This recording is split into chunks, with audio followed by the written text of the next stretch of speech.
कराया। भगवान शिव ने अपनी जटा से बेलपत्र को उठाकर अपने हाथ में लिया है और भगवान शंकर स्वयं बेलपत्र को हाथ में रखकर 12 ज्योतिर्लिंग की कथा को श्रवण कर रहे हैं। भगवान शिव ने बेलपत्र को हाथ में लेकर 12 ज्योतिर्लिंग की कथा का स्मरण कराते हुए पूछा। भगवान शिव कहते हैं, तुम रुका जी, आपने संपूर्ण शिव महापुराण की कथा कही, दुर्वासा बाबा का स्मरण कराया। भगवान दुर्वासा ऋषि ने बारंबार राम और कृष्ण की परीक्षा ली, उस रूप में आप स्वयं शिव अवतरित हुए। प्रभु एक काम करिए, अब आप हमें जो भगवान शंकर पृथ्वी पर अवतरित हुए 12 जगह पर, उस कथा को श्रवण करा दीजिए।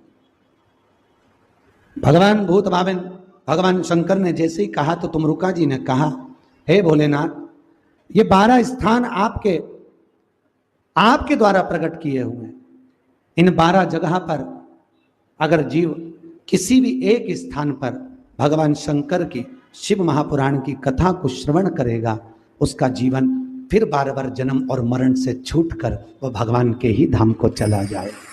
आज भी नियम है, 12 ज्योतिर्लिंग में से किसी भी एक ज्योतिर्लिंग पर शिव महापुराण की कथा का स्मरण कभी कहीं हो रहा हो, सुन लीजिएगा। जीवन में कभी मौका नहीं।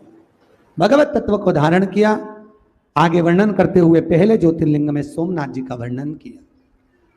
सोमेश्वर महादेव भगवान दक्ष प्रजापति ने अपनी 27 कन्या चंद्रदेव को भी आई।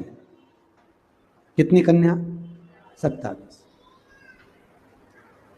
पर चंद्रदेव एक रोहिणी नाम की कन्या थी, उसको बहुत प्रेम करते थे। रोहिणी नाम की कन्या को अधिक स्नेह करते, बाकी की कन्याओं को देखते तक नहीं। सारी कन्या मिलकर अपने पिताजी के पास में जाकर कहती हैं, पिताजी तुम्हारा जमाई केवल एक बेटी को चाहता है, बाकी का किसी को नहीं। चंद्रदेव को बुलाकर दक्ष प्रजापति ने समझाया, नहीं माने। फिर समझाया, फिर भी नहीं माने। बार बार समझाने पर चंद्र ना समझे, क्योंकि अहंकार में फूले हुए थे। किसी को काया का, किसी को सत्ता का, किसी को माया का, धन का, वैभव का अभिमान रहता है। और ध्यान देना, कुर्सी पर हो तो लोग तुम्हें पूछ रहे हैं, कुर्सी से नीचे हुए तो कोई किसी को नहीं पूछता।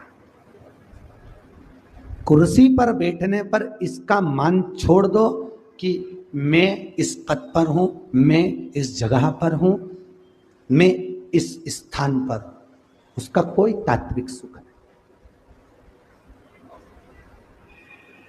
उसका कोई तात्विक सुख नहीं। आमदार की कुर्सी पर, खासदार की कुर्सी पर, विधायक की कुर्सी पर, सांसद की कुर्सी पर, आदि की जितनी कुर्सियां हुई हैं, जितने पद हुए हैं, चाहे सीएम पीएम जितने भी पद होते हैं, अध्यक्ष उपाध्यक्ष आदि जितने भी पद होते हैं, उन पद पर जो बैठा है उस कुर्सी की महत्वता है। जब वो उतर जाता है तब उसको कोई नहीं पूछता। इसलिए शास्त्र कह रहा है, शिव महापुराण कहती है, अपने पद पर रहो तो अभिमान से विमुख होकर सत्कर्म करते रहो। कुछ काम ऐसा कर कर जाओ कि जिंदगी भर लोग याद रखें कि ये कार्य अन्नपूर्णा क्षेत्र महेश्वरी महिला मंडल ने करा है। लोग याद रखें, अपनी कुर्सी पर रहकर उस कुर्सी का सदुपयोग करिए, अभिमत्ता में नहीं, अहंकार में नहीं। अहंकार रखकर अगर हम कोई कर्म करेंगे तो लोग बाद में कहे, हाँ होता रहता, उतरेगा, दूसरा बन जाएगा, फिर उतरेगा, तीसरा बन जाएगा, कौन गिन रहा है? पर पद की प्रतिष्ठा को बनाइए। शंकर सबसे ऊंची कुर्सी पर बैठते हैं, देवों का भी देव, महादेव की कुर्सी है। उसके बाद भी कभी शंकर ने किसी से आशा नहीं रखी कि मुझे प्रणाम किया जाए। ससुर ने श्राप दिया, तू शमशान में रहेगा। बाबा भोलेनाथ खूब नाचे कि मेरा ससुर ने मेरा भला सोचा। क्या सोचा? भला। मेरा प्लाट शमशान में दिलाया जहां कोई कब्जा ही नहीं करेगा। कितने प्रसन्न है, कहे दुनिया। लोग उसको गंजेड़ी कहते हैं, लोग उसको भंगेड़ी कहते हैं, लोग चिलम पीते हुए फोटो बना देते हैं, लोग कुछ भी कहें, पर बाबा भोलेनाथ जी कहते हैं, तुम्हारी मर्जी पड़े जो कहो, मेरे कोई फर्क नहीं पड़े। चंद्रदेव को समझाया, नहीं माने। दक्ष प्रजापति ने श्राप दे दिया, चंद्रदेव तुझे काया का अभिमान है, मैं तुझे श्राप देता हूं, तेरी काया क्षणित होगी, गल गल के गिरेगी। काया का रोग हो गया, नेत्रों से जल बह रहा। पहले फूल लिया, खूब फूला, खूब अभिमान रहा, खूब अभिमत्ता में फूला, और व्यक्ति जब अभिमान से नीचे गिरता है तब मालूम पड़ता है। चंद्रदेव आंख में आंसू भरकर देवर्षि नारद के पास गए। नारद जी, मेरे ससुर ने मुझे श्राप दिया है, आप कुछ कहो, आप कुछ बताइए, आप कुछ करुणा करिए।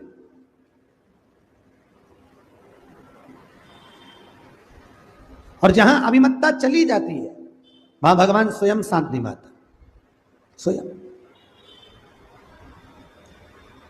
यहीं उषा नगर में श्री रूपनारायण जी मंत्री जी ने श्रीमद् भागवत कथा कराई थी, याद है आपको? कौन कौन आया था? ध्यान में होगा, आए थे। रूपनारायण मंत्री जी ने कथा कराई। ठंड का समय, इतना पानी, इतना पानी, इतना पानी, इतनी ठंड। स्वयं 1008 श्री विष्णु प्रपन्नाचार्य जी महाराज जी उस कथा में जब पधारे तो उन्होंने भी कहा कि पूरी परीक्षा रूपनारायण जी आपकी भगवान ले रहा है, और तो भी परीक्षा जब ले रहा है आप उस परीक्षा में पास होते चले जा रहे हैं। कहीं अभिमत्ता थी नहीं, इसलिए कथा का तात्विक रस बढ़ता गया। एक बात बताएं, अन्नपूर्णा क्षेत्र महेश्वरी महिला मंडल, आपकी कथा में भी कहीं दिखावा नहीं था, इसलिए कथा का रस बढ़ते चले गया। जिस जगह पर दिखावा होता है वहां पर रस नहीं आता। और पहली कथा है जहां पर हमने एक हमारा फॉर्म नहीं भेजा, पहली कथा है, वो हेड़ा भाभी के कारण। नहीं तो हर कथा में एक हमारा फॉर्म आता है, उस फॉर्म में लिखा रहता है बीच कथा में कोई नहीं आएगा, आएगा तो हम व्यासपीठ से उतर जाएंगे। ये हमारा नियम है, उस फॉर्म को भरवाते हैं हम पहले, ये हमारा नियम है। फिर प्रसादी में कोई आखिरी तक भी बचा है तो भी उसको कण का प्रसाद देना, पर देना जरूर, ये हमारा नियम है। कोई भूल से भी अगर बाद में भी आया है तो भी उसको प्रसाद दो, ये हमारा नियम। तीसरा हमारे नियम बता रहे हैं हम, जो फॉर्म भरवाते हैं उसका, कोई भी कथा में आया है उसको अगर शरीर में कष्ट है उसकी कुर्सी की व्यवस्था आपको करना है। उससे जमीन पर व्यक्ति बन जाए ठीक है, नहीं तो आपको उठना पड़ेगा और उसकी व्यवस्था, उसको कुर्सी देना पड़ेगा। क्यों? क्योंकि बेचारा इतनी दूर से आया है, उसके शरीर में कष्ट होगा, वो ठीक नहीं लगेगा। कोई अतिथि कथा में आ रहा है, कोई आमदार, कोई खासदार, कोई विधायक, कोई सांसद, कोई कथा में आए, कथा के पहले बुलवाओ या बाद में बुलवाओ। क्यों? उसका हम भी सम्मान करें, उससे हम भी मिलें तो हमको भी अच्छा लगेगा। हम उससे बात ही नहीं कर पाए, फिर कथा में लग जाए तो उसको लगेगा बताओ महाराज को कितना अहंकार कि हमसे बात नहीं करी। भगवत तत्व को धारण है, पूरी सभा में सबको दीजिए, नहीं तो अपने रिश्तेदारों को घर पे दीजिए, पर भरे पंडाल में कोई बधाई ना बटे। एक को मिली और दूसरे को नहीं मिली, दूसरे को नहीं मिली, जिसने दी और जिसको मिल गई वो तो खुश हो गया, पर जिसको नहीं मिली उसका दिल उदास हो गया, उसको नहीं मिली। इसलिए बधाई बटे, सबको दो, नहीं तो मत दो, ये नियम होना चाहिए।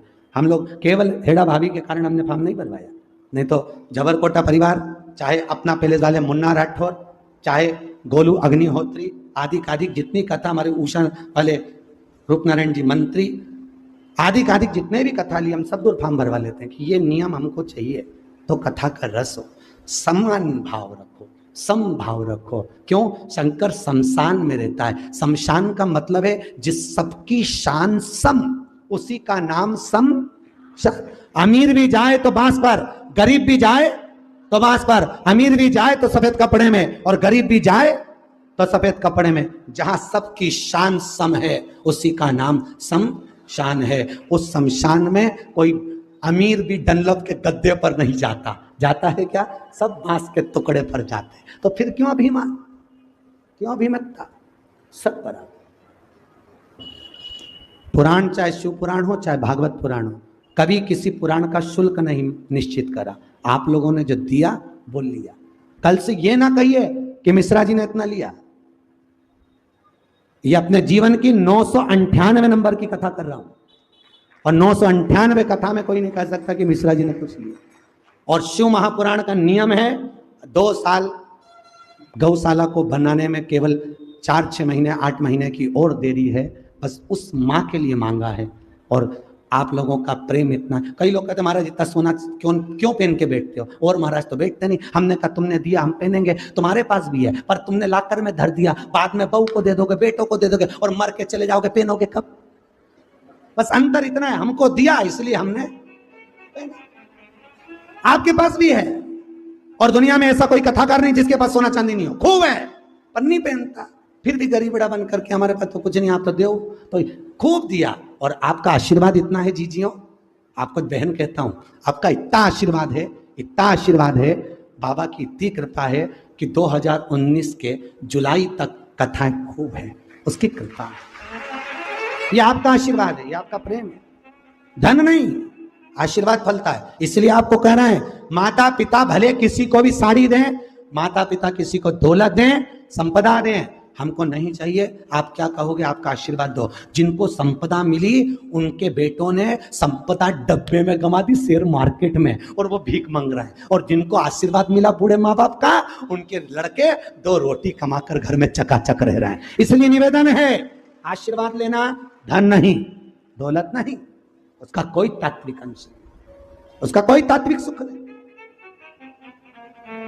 शास्त्र कह रहा है चंद्रदेव को अभिमान आया, क्षय रोग हो गया, शरीर गल गया, गिर गया, गुरु जी ने कृपा कर दी। देव ऋषि नारद ने कहा तुम्हारी आकृति का शिवलिंग बनाओ, उसकी आराधना करिए, पूजन करिए। आकृति का शिवलिंग बनाया, पूजन करिए, पूजन करिए। शंकर जी प्रसन्न होकर काया के रोग से मुक्ति दे दिए। जिसका शरीर सफेद पड़ रहा हो, चर्म रोग हो गया हो, खाल सफेद पड़ रही हो, उस व्यक्ति को कुछ नहीं करना है। क्या करना है? अलोनी गोबरी, गोबरी जानते हो? अलोना कंडा, गाय ने पोटा करा, सूख गया, उस कंडे को उठा लो, उसको सुखाओ, सुखाकर उसको जलाओ, जला के राख तैयार करो, राख तैयार करके सफेद कपड़े में उसको रखो। सफेद कपड़े में रखकर शिवरात्रि कोई से भी महीने की हो, रात्रि को 12 बजे उस कंडे के चूरे को लेकर जाओ, शंकर जी के शिवलिंग पर 12 बजे रात्रि को चढ़ाओ, वापिस उठा लो, 1 बजे से 2 बजे के बीच में उसी चूरे को पानी में डाल लो और निवस्त्र होकर बाथरूम में उस पानी से स्नान कर लो। चर्म रोग समाप्त हो जाएगा। सफेद जो चमड़ी पड़ रही है वो धीरे धीरे अपनी सही अवस्था में आ जाएगी।